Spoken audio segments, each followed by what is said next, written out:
আজকে আপনাকে একটু আমার বাগান বাড়ি দেখাই।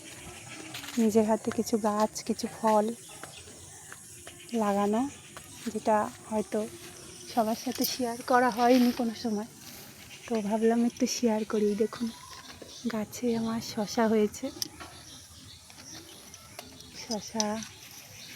কুমড়ো গাছটা এখনও বাইছে, জলে পেয়ে টকটক করে বাইছে, কিন্তু একটা মুশকিল হয়েছে, খুব শুয়োপোকা হয়েছে। কেউ যদি বলতে পারেন এটা কি উপায় করা যায় তাহলে খুব ভালো হয়।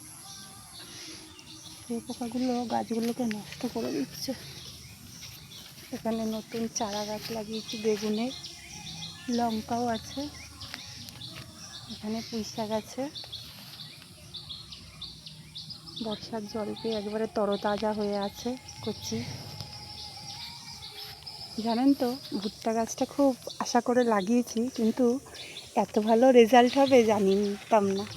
দেখুন কত ভুট্টা ধরেছে আমার গাছে, প্রত্যেকটা গাছে ভুট্টা ধরেছে।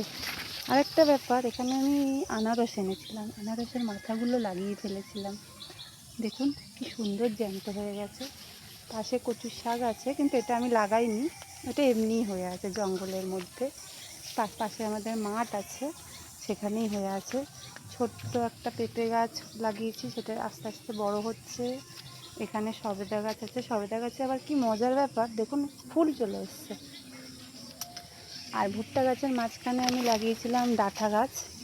হয়তো অনেকেই জানেন এটা কি ডাঁটা, আমি ঠিক নাম বলতে পারবো না, ডাঁটা নামেই পরিচিত আমি জানি। তো ওই ডাঁটা গাছের পাতাগুলোও শুয়োপোকা সব খেয়ে নিয়েছে। ভুট্টাগুলো দেখা যাক কি হবে। এটা একটা লেবু গাছ, পাতি লেবু। এখানে একটা ছোট্ট বেগুন গাছ আছে, আর একটা কালো লঙ্কার গাছ, এটা আমি নার্সারি থেকে নিয়ে এসেছিলাম। লঙ্কাগুলো অদ্ভুত ধরনের কালো কালো হবে শুনেই আমি কিনে নিয়ে এসেছিলাম দুটো গাছ। তো দুটো গাছেই সুন্দর ফলন ধরেছে।